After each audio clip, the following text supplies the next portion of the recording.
Alors, chers confrères, chers consoeurs, bonjour. Donc, les travaux ayant déjà commencé, le protocole ayant déjà été fait, donc je vais d'abord, bien évidemment, remercier Maître Jimmy et toute son équipe de la CP Légale Guadeloupe pour m'inviter. C'est pas légal. Non, c'est Club OADAC Guadeloupe. Toutes mes excuses, c'est le Club OADAC Guadeloupe. En tout cas, merci de cette invitation. Et puis bien sûr, salutations aux confrères de l'ICH Martinique. Le cabinet signature que je dirige donc est un cabinet d'expertise qui a été créé en 2010 et qui est bien évidemment ma personne ravie de contribuer aux travaux de l'OADAC dans sa démarche et évidemment souhaite maintenir le partenariat le plus étroit possible avec les acteurs de la communauté.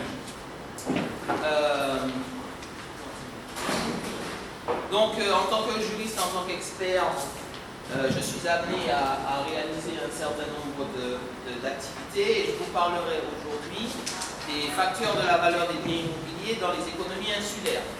Alors, pour reprendre quelques éléments de mon CV, donc je suis diplômé d'ICH en 2012 et j'avais monté mon cabinet bien avant pour notamment travailler avec les notaires qui sont évidemment mes clients. Je fais de l'audit de la perspective pour un certain nombre de clients qui concernent les problématiques liées à l'immobilier, la promotion, la valeur et bien sûr votre cœur de métier, divorce, séparation et autres activités de ce type. Bon, de temps en temps j'ai des activités plus réjouissantes, c'est-à-dire notamment celle de venir présenter aujourd'hui un certain nombre d'éléments. Donc comme je m'exprime aujourd'hui devant une grande majorité de juristes, donc je vous prie de m'excuser, je vais quand même parler d'éléments assez basiques, je dirais, qui sont votre pratique et votre connaissance élémentaire. Mais comme pour toute maison, ce sont des fondations nécessaires sur lesquelles je vais bâtir l'argumentation que je développe. Et pour aborder dans un premier temps le contexte général de l'expertise. Donc pour parler de contexte général et de manière universelle, quel que soit le contexte juridique, les notions de droit réel, usus, fructus et abusus, qui sont connues, définissent largement le comportement des humains vis-à-vis de la notion de possession. On n'a rien inventé depuis, c'est ainsi que se définit la possession de biens, évidemment. Donc en ce qui concerne le marché de l'immobilier, ce type de biens, c'est-à-dire les biens immobiliers, se définissent par des notions qui sont propres, c'est-à-dire notamment à l'offre et à la demande, et donc ils se définissent par le fait qu'ils sont immobiles. Ils sont impossibles à délocaliser du fait de leur nature et ils sont aussi, en tout cas, impossibles à stocker, même si en définitive le stockage des biens immobiliers est considéré comme une incapacité ou une difficulté insurmontable à le céder, à le rentabiliser ou à l'utiliser. D'accord, donc ce sont des éléments évidemment très, très simples. Donc bien sûr, on distingue dans la pratique professionnelle le sol de l'ouvrage et selon le marché, il y a une ou plusieurs composantes qui vont permettre de déterminer des facteurs de valeur et des méthodes qui vont permettre d'estimer cette valeur. Donc tout ça, évidemment, est encadré par la Chambre d'expertise nationale à laquelle je me réfère pour l'ensemble des méthodes et des process. Évidemment, cette charte a vocation à être internationale. Donc la valeur vénale, qui intéresse particulièrement les experts, consiste à estimer à un instant T un volume monétaire M qui peut être raisonnablement échangé contre un bien précis.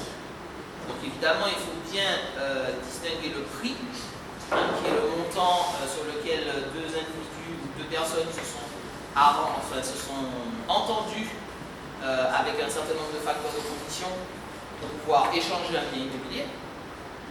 Évidemment de cette valeur en fait qui est une estimation hypothétique de ce qu'aurait dû être un échange entre deux personnes libres de contractualiser entre elles et donc par position à libre, non contrainte et dans les conditions normales. Donc la relativité dans l'espace et dans le temps de tous ces facteurs en fait nourrissent des escartypes de difficulté et donc la difficulté à prendre en compte l'ensemble des paramètres. Là aussi je reviendrai plus loin sur cet aspect sujet puisque je vais rentrer dans le détail de ces paramètres.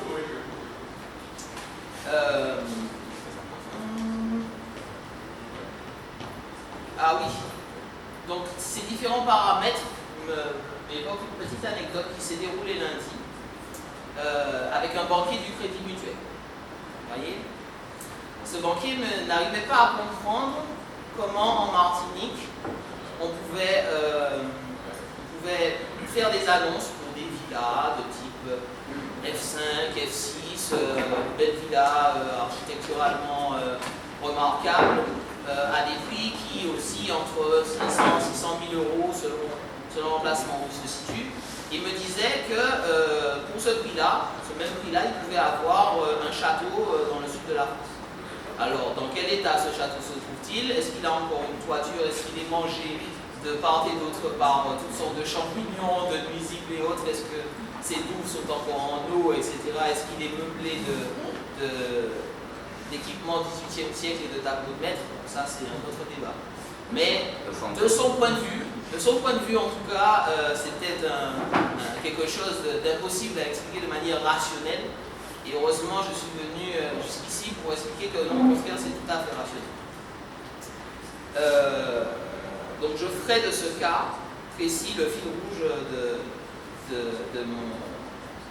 ma présentation aujourd'hui.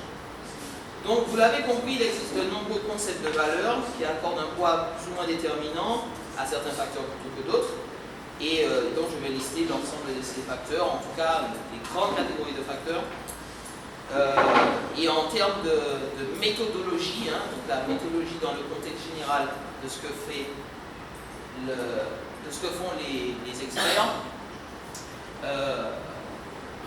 on est vraiment sur des concepts de valeur d'utilité, de valeur en poursuite d'usage, de valeur de remplacement brut ou net, de valeur d'apport actif, de valeur de vente forcée, de valeur à neuf, de valeur d'assurance, de valeur hypothécaire et juste valeur. Donc, de tous ces éléments-là, ce qu'il faut retenir, c'est qu'elles font toute partie donc, dans ce contexte réglementaire et spécifique. C'est la suivante.